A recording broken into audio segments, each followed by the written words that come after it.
Guiena se denota um vale, uma lixeira, onde eram colocados, onde eram sacrificados as crianças. Então é daí onde veio essa palavra, que também no grego tem como tártaro, como tártaro, enfim, outras palavras.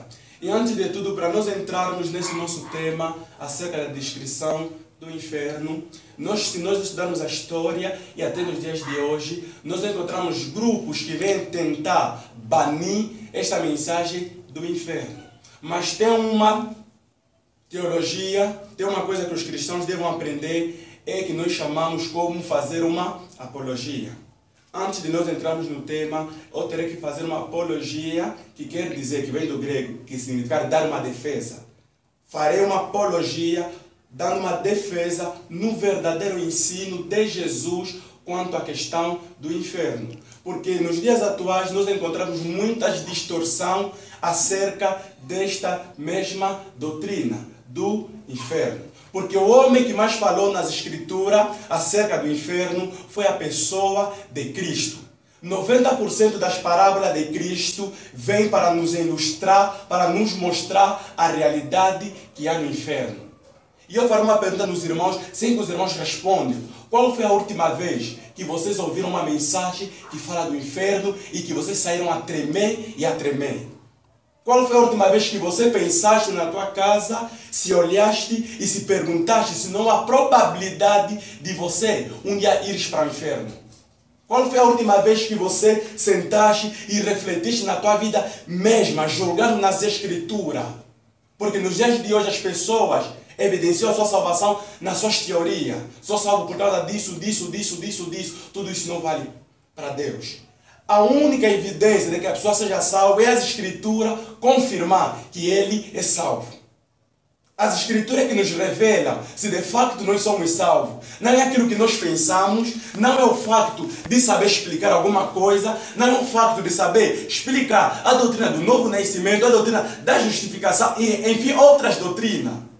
Porque eu posso aprender, eu posso pregar acerca de conversão e sendo um não convertido. Eu posso ensinar acerca de justificação, mas sendo alguém não justificado. Eu posso ensinar acerca das doutrinas da graça, mesmo assim essa doutrina da graça ainda não me alcançou. Eu posso ensinar muita coisa, mas que aquela coisa que eu ensino, de fato, ela não me alcançou.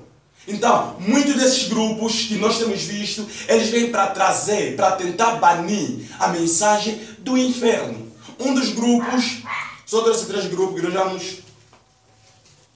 nós vamos tentar desfazer os seus argumentos, neste caso fazermos uma apologia, que significa dar uma defesa.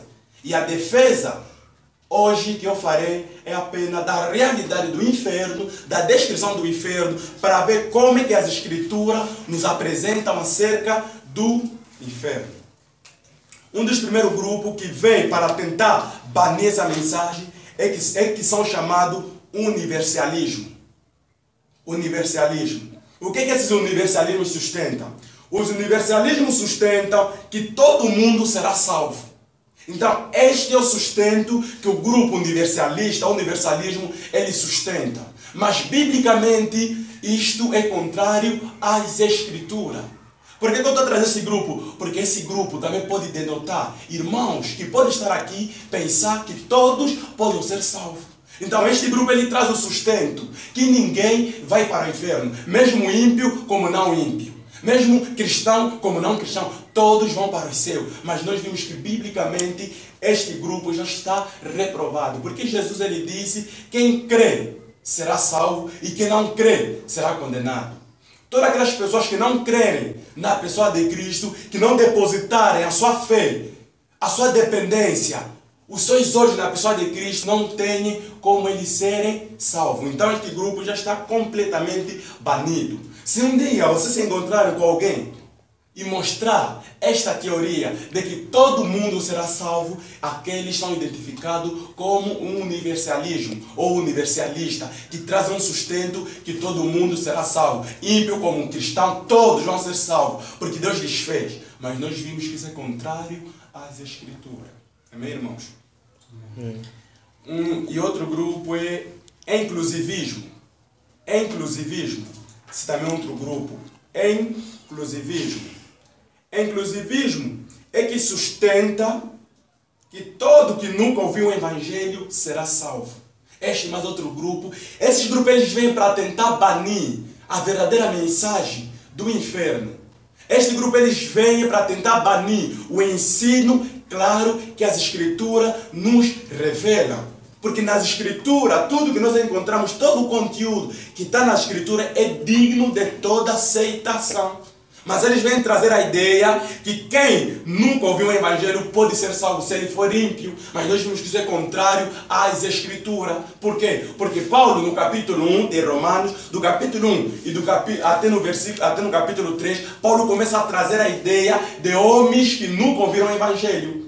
E ele nos remete numa revelação que outro temos a aprender com o irmão Beijo, que é chamado revelação geral. Que a revelação geral é aquela revelação que todo mundo tem, que todo mundo pode obter acerca da pessoa de Deus mediante a criação. Então, mediante a criação, nós conseguimos entender que de facto existe um Deus. Mediante a criação, nós entendemos que existe um Deus e que nós não viemos do nada, nós viemos dele.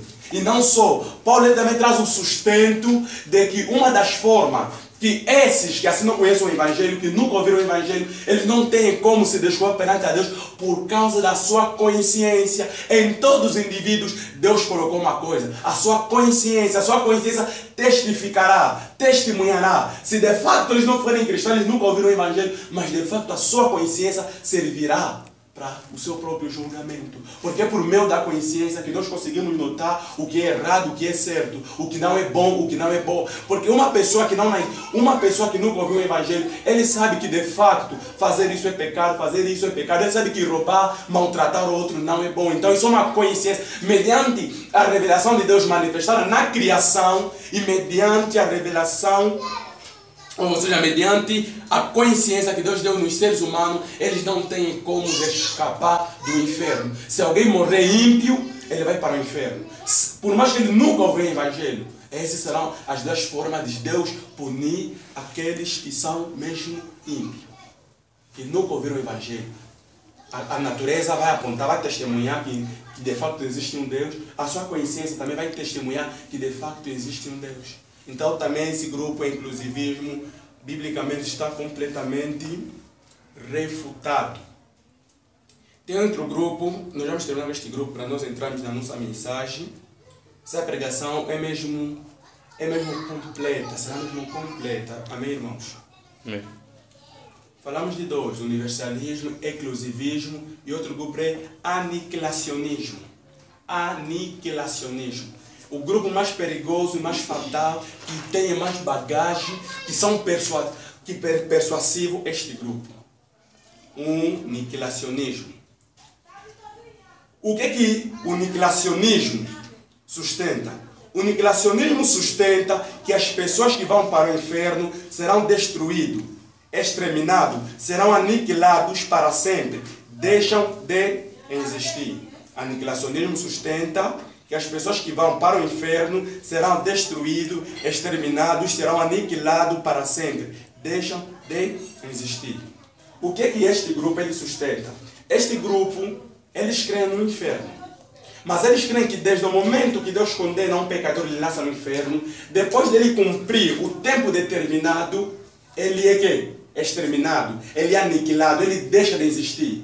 Significa que ele lá mesmo morre, desaparece, assim aquela pessoa já não existe mais. Eu pegar um carvão, pisar, depois soprar. Depois de toda aquela poeira aqui, nós vimos que o carvão já desapareceu, deixa de existir. Então, este grupo, aniquilacionismo, eles vêm para trazer esse sustento. E eles trazem com as escrituras. Eles usam palavras para mostrar que isso de facto existe, mas isso é contrário às Escrituras. Porque a Bíblia diz que o inferno é eternamente.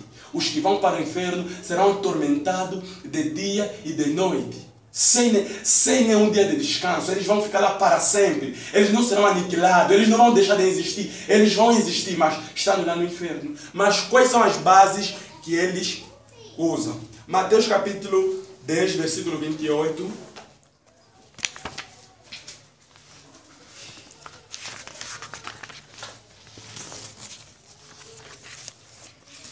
Mateus capítulo 10, versículo 28.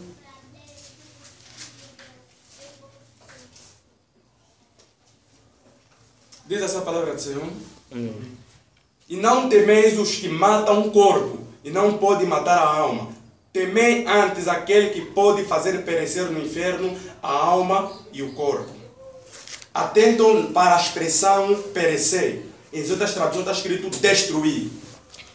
A expressão perecer ou destruir é uma expressão grega que significa apolome. A expressão que nós encontramos aqui em Mateus, que está perecer no inferno, que também em outras traduções está escrito destruir, é uma palavra grega chamada apolome.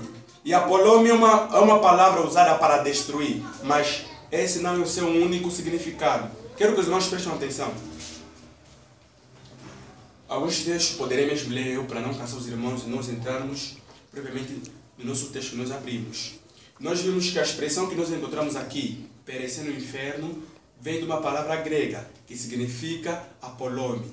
E esta apolome é usada para destruir. Esse apolome significa destruir, aniquilar. Já o significado da palavra apolome no grego. Mas é que no grego essa palavra tem vários significados. Pode significar, isso varia da situação que nós vamos empregar esta palavra. Nós depois vamos ver outros textos que vão mostrar como é que essa palavra apolome é mostrado no original. No grego, apolome significa destruir, aniquilar mesmo.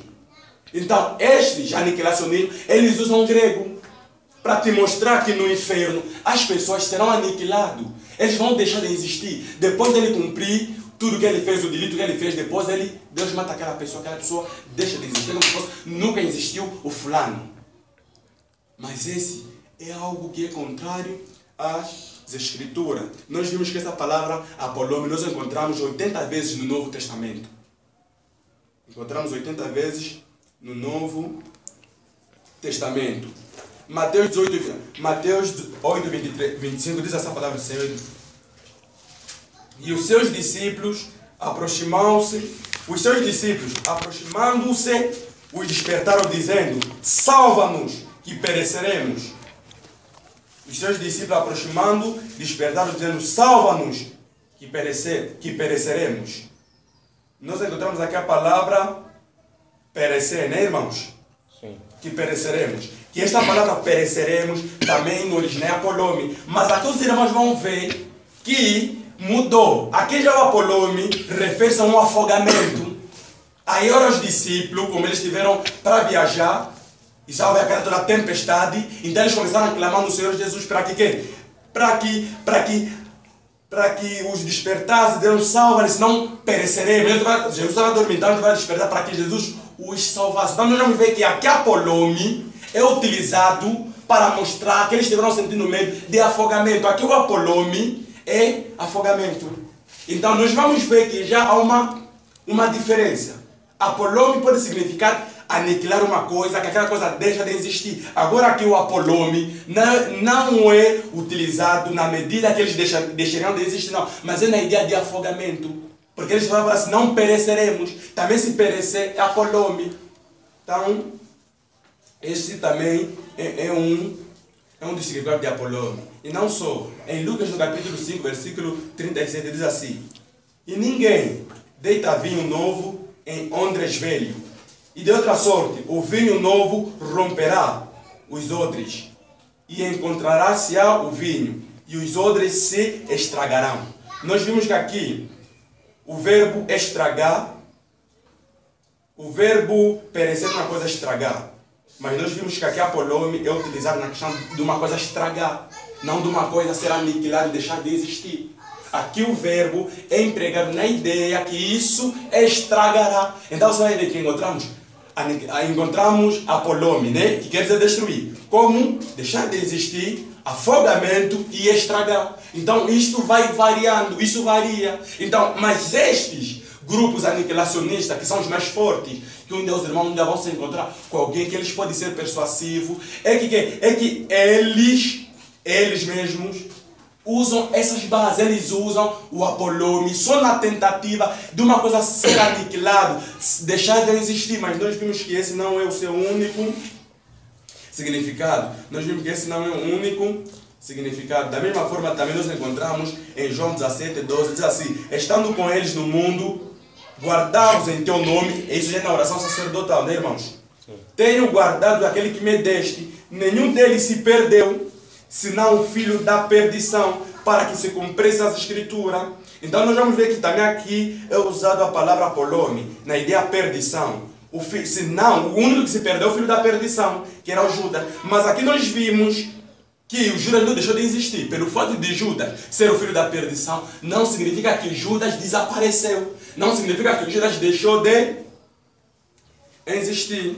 Então, mais ou menos isso que nós devemos ter noção quanto a este grupo que vem tentar se opor quanto à questão do inferno. Nós vimos que o que mais falou acerca do inferno foi a nossa pessoa de Cristo. O propósito dessa mensagem é despertar os irmãos, que os irmãos que estão aqui corram a probabilidade de muitos que aqui estão irem para o inferno. Às vezes essa mensagem do inferno está a ser perdida nas igrejas locais. Em algumas igrejas locais pensam que todos há probabilidade de todos eles serem salvos. Mas não. O inferno é uma mensagem que deve ser anunciada. Se o inferno desaparecer dentro da igreja, aquela igreja deixa de ser bíblica. Porque o que mais falou sobre o inferno é a pessoa de Cristo. E se Cristo enfatizou sobre o inferno, é para nos mostrar que o inferno é real. É para nos mostrar que muitos vão tentar entrar nos céus esforçosamente, mas não vão entrar. O inferno existe, irmãos. Hoje nós vamos falar sobre a descrição do inferno. Nós vimos muitos textos que Jesus falou acerca do inferno. Para recordar sobre os irmãos não vão abrir. Nós vimos em Mateus, capítulo 18, versículo 19, Jesus falar: se teu olho te faz tropeçar, arranca-o, lança-o de ti. Melhor te entrar na vida com um só olho do que tendo 2 olhos seres lançado no inferno. Isso é Jesus que falou. Mateus 23:15 diz: ai de vocês, escriba, fariseus, hipócritas, porque percorreis o mar e a terra para fazer um prosélito, e depois de ter desfeito, torneis 2 vezes mais filhos do inferno do que vós. Serpentes, raças de víbora, como escapareis da condenação do inferno? Então nós vimos que isso foram as mensagens de Jesus mostrando acerca do inferno. Ainda mais em Marcos, no capítulo 9, versículo 39, Jesus, porém, respondeu: não lhes proibeis, porque ninguém é que faça milagre em meu nome que possa depois falar mal de mim. E se teu pé te fazer tropeçar, corta-o. Melhor entrares coxo na vida do que tendo 2 pés, seres lançado no inferno. Ou se teu olho te fazer tropeçar, lança-o fora. Melhor entrares no reino de Deus com um olho do que tendo 2 olhos, seres lançado no inferno. Nós também vimos que a Bíblia reprova a questão que os católicos sustentam, o purgatório, que o homem quando morre fica preso numa cadeia, numa cela escura. Não é isso que a Escritura sustenta. A Escritura sustenta uma coisa, que quando homens descrentes morrem, vão para o inferno. É isso que a Escritura sustenta. Primeira coisa que nós devemos saber acerca da descrição do inferno é que o inferno é um lugar onde os pecadores que rejeitam a Cristo sofrerão para sempre o juízo divino. Às vezes, irmãos, quero chamar a atenção a alguma coisa dos irmãos. Às vezes o rejeitar a Cristo não é conforme nós temos visto em alguns ímpios. Os ímpios nós queremos pregar para eles nos olham e falam: nós não queremos Cristo, nos deixa a vida. Nossa, não é isso. É irmãos que aqui estão, mas a sua vida não está pautada nas Escrituras. Também aqueles que rejeitam a Cristo. E a primeira coisa que nós devemos entender é que o inferno é um lugar dessas pessoas. Se aqui tiver irmão que rejeita a pessoa de Cristo, não talvez no falar, mas nas obras, nas atitudes, rejeita a pessoa de Cristo, aquela pessoa é cidadão do inferno. Os irmãos devem atentar para isso. O inferno é terrível. Se Cristo deu mais ênfase no inferno, é para nos mostrar a gravidade que há no inferno, o perigo, o horror que há no inferno. Os irmãos devem atentar para isso, irmãos. Os irmãos devem atentar para isso. Conforme em Salmo 9,17 que diz que os ímpios serão lançados no inferno e toda a gente que se esquece de Deus. Então aí vai denotar ímpios que talvez podem estar na comunidade, mas são ímpios. Uma coisa que mais me dói e que mais me deixa preocupado é uma frase que eu ouvi dizer de um servo de Deus, que ele diz que desde a igreja primitiva, os irmãos estão me ouvindo, irmãos? Estão me ouvindo? Desde a igreja primitiva até no dia de hoje, nunca houve uma igreja em que todos foram salvos. Os irmãos sabiam disso? Desde a igreja primitiva até no dia de hoje, nunca houve uma igreja que todos foram salvos. Essas palavras deveriam meter a irmã, o irmão, o pregador até a refletir na sua própria vida, porque há uma probabilidade que seja essa a mesma pessoa que é você, que não será salvo. É isso. Isso deve mexer conosco. Nós devemos nos autoexaminar, conforme Paulo diz. Examinai, vê se estás na fé. Devemos nos examinar se estamos de facto na fé. Se de facto fomos alcançados pela graça de Deus. Senão nós vamos estar aqui, mas o nosso destino é o inferno. Senão vamos estar como Judas, no meio dos verdadeiros, no meio dos eleitos, mas ele foi um filho da perdição. Isso é triste, irmãos. E não só, o inferno é um lugar no universo onde não chega o amor e a misericórdia de Deus. No inferno nós não vamos ver os habitantes que lá estarão no inferno, eles não vão ver o amor de Deus sobre a vida deles, eles não vão ver a misericórdia de Deus, mas eles vão ver a ira de Deus sendo derramada dia após dia. O inferno existe.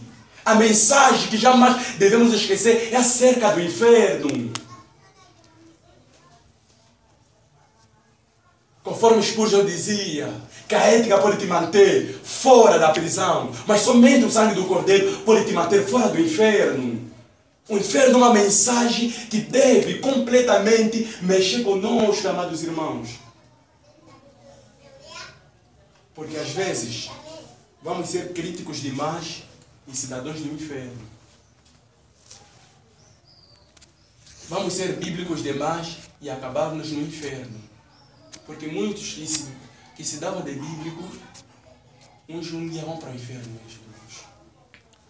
E um homem um dia disse algo muito sério que me doeu.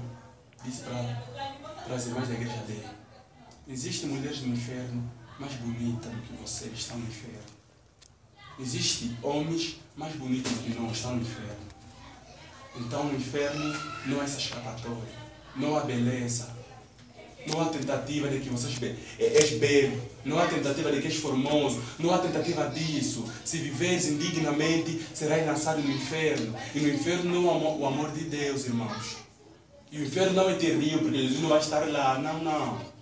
O inferno é terrível, porque a pessoa de Cristo vai estar lá. Não para queimar, mas é para despejar toda a ira dele, todo o seu ódio. O ódio de uma forma completa. Porque quando os irmãos estudarem o significado da palavra ódio, os irmãos vão entender que ódio significa ira profunda. No inferno será feito isso com a pessoa de Cristo, lançando todos os pecadores lá no inferno. E não só, nós também entendemos que o inferno é um lugar de atormento. Os irmãos já entendem o que é ser atormentado. De século após século ser atormentado. Conforme nós encontramos em Lucas capítulo 16, versículo 24, diz assim: e clamando disse: Pai Abraão, tem misericórdia de mim, envia-me Lázaro, para que molhe na água a ponta do dedo e refrescar a minha língua, porque estou atormentados nesta chama. Nós aqui vamos ver o relato da história do rico e o Lázaro, amados irmãos. Nós vimos que o rico ele está a chorar, pedindo misericórdia, pedindo graça. Nós vimos que no inferno não há misericórdia, não há amor de Deus, não há dádiva de Deus, não há benevolência de Deus, não há um sorriso da parte de Deus para com você. Mas nós vimos o atormento de Deus sendo despejado para aqueles que lá vão estar. E para alguns que talvez se brincarem que aqui estão, ainda vão para lá. Nós vimos que eles vão clamar. É atormento inteiro. Um atormento eterno. Eles serão atormentados de dia e de noite. De dia e de noite não há alívio, não há esperança. Quando os irmãos atentam para lhe pedir, para molhar Lázaro, uma ponta do dedo dele e refrescar a sua língua. Não fez que estava pedindo uma água literal. Não é uma água literal, mas ele estava a pedir 1 minuto, 1 segundo de alívio, 1 segundo que ele não fosse atormentado. Mas nós vamos ver que Abraão recusou isso, disse que não há. Lembras como você vivia na terra? Abraão lhe traz à tona os seus frutos. Para os irmãos entenderem que o inferno é um lugar de atormento. E a grande tristeza, um dia nós vemos irmãos que aqui estão na comunidade ir para este próprio tormento eterno. A melhor igreja, com o melhor pastor, não foram salvos todo mundo, amados irmãos. Olham para Judas. Judas ouviu todas as melhores pregações que o homem deveria ouvir. Judas ouviu, mas não foi suficiente para ele ser salvo. Vocês podem ouvir todos os ensinos bíblicos dos reformadores, todos os ensinos convergidos nas escrituras, mas isso pode não condicionar a vossa salvação. Vocês podem ser condenados, nós podemos ser condenados. Os irmãos têm que atentar para isso. E não só, no inferno vai acontecer mais uma coisa, amados irmãos. Os habitantes do inferno chorarão eternamente. Chorarão eternamente. Os que dizem aqui na terra que são duros de chorar, lá no inferno, se serem lançados, vão chorar eternamente. Não há vaidade. Não vai ter vergonha. Não vais ter vergonha de ninguém. Não vamos ter vergonha de ninguém. Os irmãos conseguem entender a gravidade que há no inferno. Os irmãos conseguem entender os ensinos claros que as escrituras nos apresentam. Para os irmãos atentarem com toda a diligência naquilo que é a palavra de Deus. Examinem os vossos corações. Se de facto vocês estão na fé. Se de facto Deus vos alcançou mesmo. Examina. Não baseiam a vossa evidência da salvação no que não, mas nas escrituras. Então o inferno, ou seja, o inferno é um lugar, né, onde os que vão habitar lá vão chorar eternamente. Nós vimos a parábola daquele servo, que nós entramos em Mateus 22, versículo 13. Ordenou então o rei aos seus servos: amarrai os pés e as mãos, lançai-os nas trevas exteriores. Ali haverá choro e ranger de dente, porque muitos são chamados, mas poucos escolhidos. Então nós vimos que no inferno os que lá vão sofrer a dura penalidade acerca do inferno. Os irmãos conseguem entender o que é isso? Então há uma severidade grande quanto à questão do inferno, irmãos. Há uma severidade grande. Às vezes, quando nós estamos a falar da mensagem do inferno, não vamos olhar para a vida de ninguém, vamos olhar para as nossas próprias vidas. Vamos olhar para os nossos próprios corações. Vamos olhar para nossas próprias vidas, para nós vermos se de facto há um novo nascimento. Só assim, amados irmãos. Só assim. Então, o inferno é um lugar onde os que vão estar lá, eles vão chorar eternamente. Também nós vimos que o inferno é um lugar onde os pecadores, onde os ímpios sofrerão castigo eterno. Nós entendemos que eterno é algo que não tem fim. Os habitantes do inferno, eles vão sofrer o castigo eterno, conforme encontramos em Mateus 25, 46. E diz assim: irão eles para o castigo eterno. Era Cristo falando. Mas o justo para a vida eterna. Os irmãos conseguem ver a clareza desse texto? Irão eles os religiosos talvez da igreja local. Alguns que conhecem doutrinas bíblicas, mas que de facto não estão na fé, esses vão para o castigo eterno, mas os justos para a vida eterna. E não só, também nós vimos que no inferno, irmãos, nós estamos só a descrever. Vamos já terminar. E nós estamos a ver como é que é apresentado o inferno, uma descrição acerca do inferno. Amém, irmãos? Amém, irmãos? No inferno serão feitas orações, mas nunca serão respondidas. Rico e o Lázaro. Há muitos preguiçosos na oração. Há muitos ímpios preguiçosos na oração. Aqueles no inferno vão ser verdadeiros intercessores. Espero que aqui ninguém seja esse mesmo intercessor do inferno. Porque aqui há uma probabilidade de irmão ser um dos intercessores do inferno. E quero deixar algo bem claro, que no mesmo inferno vocês não serão ouvidos. E vossas orações serão abomináveis perante a Deus. O que vai estar sobre vocês é apenas o ódio de Deus. A intensa cólera de Deus sendo despertada sobre as vossas vidas. O inferno existe, irmãos. Devemos tremer. Devemos atentar sempre para isto. Essa mensagem é para todos nós. Essa mensagem é para os irmãos chegarem em casa, sentar. Saber mesmo, hoje nos foi exposto a descrição do inferno. De facto, eu nasci de novo. De facto, o que me caracteriza de cristão? Porque faço isso, ainda Martin Lloyd Jones deixa algo bem claro. Se você acha que merece o céu, você não é cristão. Os irmãos sabem disso, né? Que ninguém diz que merece os céus. Até os cristãos, ele não pode achar que ele é merecedor dos céus. Ou não, irmão dele? Sim. E não só. O inferno é um lugar de seca e calor extremos e eternos. O inferno é um lugar de seca e calor extremo. Há muito calor lá no inferno. Jó capítulo 24, versículo 19. Diz assim: a sequidão e o calor desfazem as águas da neve. Assim faz o céu aos que pecaram. Então também nós vimos isso, uma descrição do inferno. É algo bem claro ao dizer. Nós temos visto muitas palavras dos ímpios. No inferno não vai sozinho, no inferno vai estar cheio, no inferno vai estar isso, no inferno, muita coisa. E eu quero vos deixar algo bem claro, que o inferno é um lugar espaçoso. O inferno é um lugar que milhares de pessoas vão entrar, mas nunca ficará cheio. Nós isso entendemos, nós isso encontramos em Provérbios, no capítulo 27, versículo 10, Isaías capítulo 5, versículo 12 a 15, e não só. Como estamos a falar de espaçoso, né? Estamos a nos referir a algo que é amplo, algo que tem espaço extenso. No inferno há lugar para todos os ímpios. No inferno há lugar para todos os ímpios. Se em todas as localidades que existem sobre a face da terra, naquelas comunidades de 5, 10, uma ou 3 pessoas condenadas, há espaço para eles. Isaías está bem claro ao dizer, Isaías 5,14. Por isso o Senhor aumentou a seu apetite. Os irmãos entendem o que é isso?